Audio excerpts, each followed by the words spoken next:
The Babylonians are going to be one of these massive groups. It's going to have a huge impact on the area, and then they're going to come back in the form of the Neo-Babylonians later on. Not really the same people, but kind of drawing off of the same heritage. Now, Babylon was one of those city-states until Hammurabi, its most powerful king, would eventually take control of the city-state, and he rules for about 40 years, from 1792 to 1750 BCE, and reestablishes a centralized government run by an all-powerful king in southern Mesopotamia. The law code is written in Akkadian, and this becomes a central feature of the Babylonians, and this is the Code of Hammurabi.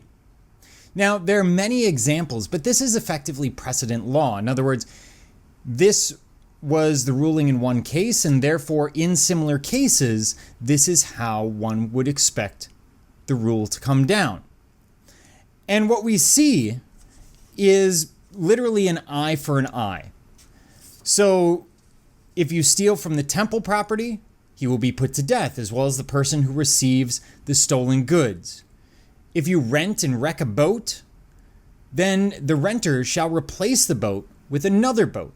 If a wife is caught cheating, both her and the man she's cheating with will be drowned. Very much an eye for an eye sort of situation. That's where we get this term. Now, from an ancient perspective, this makes a lot of sense. If you take something from me, I'm going to take something from you. Obviously, it causes some problems as we look at the law. It's why we don't use this as the basis of law today, because while it may feel good to give someone a very harsh penalty like an eye for an eye, at the same time, you create this constant cycle. And that's what the law is trying to avoid, but it happens anyway. Here, we're looking at the steal with the law code of Hammurabi. And this is pretty much human size, a little bit larger than an average person. And what we're seeing is the extension of authority from a god. Just tell me if this sounds familiar. The gods provide a law to Hammurabi. Hammurabi writes it on stone, stone being symbolic of the idea that the law can't change. Just like once you carve something into stone, theoretically, you can't change it. So he's giving, the god, the seated figure, is giving rods and ropes, symbols of building and measuring, in other words, building a kingdom, measuring a new empire, to Hammurabi. This is symbolic of the law, which you see written below. And you see that the steal is not entirely completed. It is quite possible that they intended to leave space for additional material.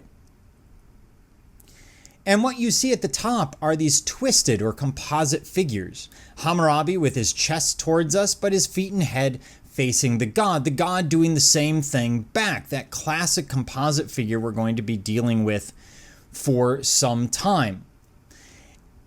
It's an interesting piece because if you leave out the composite elements, the perspective is actually surprisingly good. We have some limited elements of foreshortening. In other words, the sense that something is coming towards us. So the artist is trying to do that with this arm coming forward, for example. It looks a little bit awkward to us, but to them, this would have looked much more realistic than what they were used to.